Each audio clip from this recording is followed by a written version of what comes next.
नमस्कार दोस्तों। उत्तर प्रदेश में जिस तरीके से कांग्रेस पिछड़ा वर्ग सम्मेलन और तमाम ऐसे कार्यक्रम कर रही है, जिसका एक बड़ा प्रभाव देखने को मिल रहा है। सड़कों पर कांग्रेस लड़ती हुई दिखाई पड़ रही है और आज 19 सितंबर को कांग्रेस कमेटी मुख्यालय नेहरू भवन पर पिछड़े वर्ग के सभी प्रतिनिधियों का पिछड़ा वर्ग विभाग ने स्वागत किया है और एक कार्यक्रम किया है और इसमें पूरे प्रदेश से लोग आए हुए थे।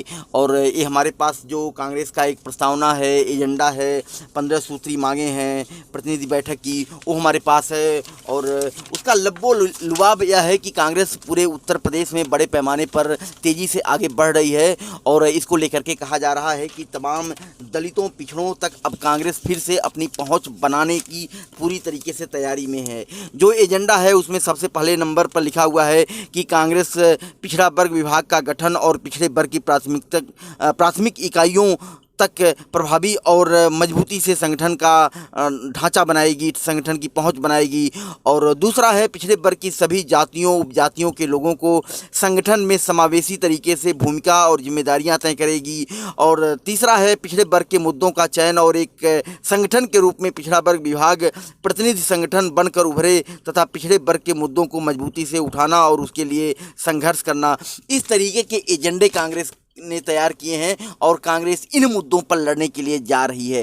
कांग्रेस के जो उत्तर प्रदेश के प्रदेश अध्यक्ष हैं अजय कुमार लल्लू, वह भी सड़कों से लेकर के सदन तक लड़ते हुए रहते हैं, क्योंकि वह विधायक भी हैं और वर्तमान में जिस तरीके से सदन में मुद्दा उठाते हैं और सड़कों पर भी वह लड़ते हुए, जेल जाते हुए, गिरफ्तार होते हुए, हिरासत में लिए जाते हुए दिखते हैं, वह अपने आप में एक कांग्रेस के जुनून, कांग्रेस के संघर्षों को दिखाता है। और कांग्रेस के प्रदेश अध्यक्ष अजय कुमार लल्लू का साफ तौर पर यह भी कहना है कि सत्ता के लिए नहीं बल्कि वह संघर्ष के लिए लड़ रहे हैं और संघर्ष उन हाशिए के समाज के लिए लड़ रहे हैं जो हाशिए का समाज राजनीति की मुख्यधारा से कहीं दूर छूट गया है। आइए देखते हैं अजय कुमार लल्लू ने क्या कुछ अपने इस प्रतिनिधि बैठक में संबोधित करते हुए क्या कुछ कहा है।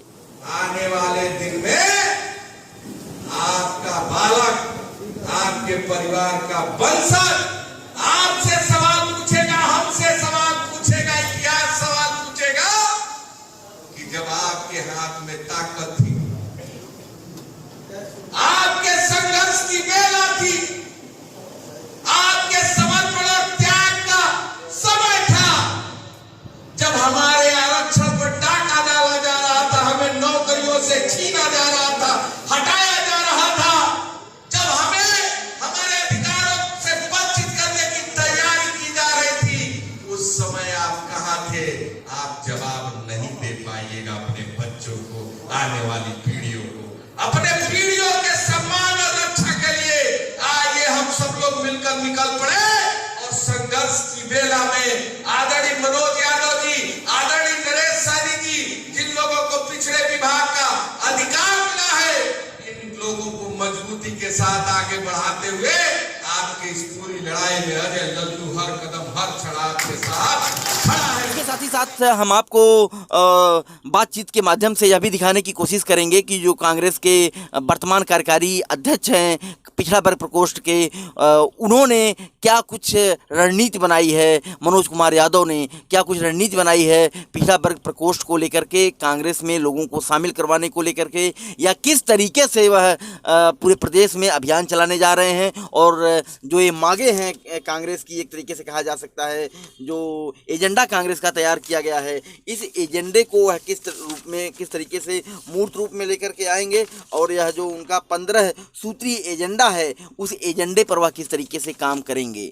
और सबसे बड़ी बात है कि सोशलिस्ट मनोज यादव जो है इलाहाबाद यूनिवर्सिटी के तेज तर्रार स्कॉलर रहे हैं, छात्र रहे हैं, त्रिस्तरीय आंदोलन से एक तरीके से उनकी पहचान बनी, बड़े पैमाने पर वह उभरे और इसके बाद सामाजिक न्याय को लेकर के पूरे प्रदेश में उन्होंने आंदोलन किया और आज वर्तमान में वह कांग्रेस में प्रदेश इकाई में महासचिव हैं और उत्तर प्रदेश में पिछड़ा वर्ग जो प्रकोष्ठ है उसके कार्यकारी अध्यक्ष भी हैं। आइए देखते हैं बातचीत में मनोज यादव ने क्या कुछ कहा है। इस तरीके से कहा जा रहा है कि कांग्रेस उत्तर प्रदेश में निचले तबके में खास कर कहा जा सकता है पिछड़ी जातियों में, दलित जातियों में अपनी बड़ी जगह बना रही है। मनोज यादव जी हमारे साथ है जो पिछड़ा वर्ग प्रकोष्ठ के कार्यकारी अध्यक्ष हैं। उनसे हम जानना चाहेंगे कि आज कहाँ कहाँ से लोग आए थे और इस प्रतिनिधि बैठक में क्या कुछ तय हुआ है। मनोज जी क्या कुछ हुआ है आज?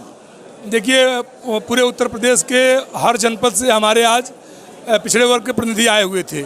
आज हम लोगों ने 15 सूत्री जो है प्रस्ताव पारित किया है कि पिछड़े वर्गों की हितों के लिए क्या क्या हम मुद्दे बनाकर लड़ेंगे आगे, और कांग्रेस पार्टी किस तरीके से खड़ा होकर लड़ेगी। दूसरा, हम लोगों के पिछड़ा वर्ग संगठन को गठन करना है, तो उस संदर्भ में भी हम लोगों ने अपने प्रतिनिधियों से चर्चा किया और आने वाले एक हफ्ते के अंदर हम प्रदेश कमेटी घोषित करेंगे और उसके अगले हफ्ते में हम इसको जिला कमेटी घोषित करेंगे। अच्छा मनोज जी ये बताइए, कहा जा रहा है कि आप लोग इतनी तेजी से आगे बढ़ रहे हैं कि वाम सेब के तर्ज पर दलितों पिछड़ों को एकजुट करके कांग्रेस में शामिल करवा रहे हैं, क्या रणनीति है आप लोगों की? देखिए, पूरे देश में जिस तरीके का माहौल है, जिस तरीके से तानाशाही है, पूंजीवाद बढ़ रहा है, सार्वजनिक क्षेत्रों की कंपनियों को बेचा जा रहा है, छात्रों और युवाओं को नौकरी संविदा के नाम पर देने की बात की जा रही है। इसका मतलब पूरी तरह से उसमें सबसे ज़्यादा अगर कोई प्रभावित होगा तो पिछड़े वर्ग के लोग प्रभावित होंगे, क्योंकि सर्वाधिक आबादी पिछड़े वर्ग की है देश में। अगर नौकरियों को संविदा के आधार पर देंगे तो उसमें आरक्षण नहीं देना पड़ेगा।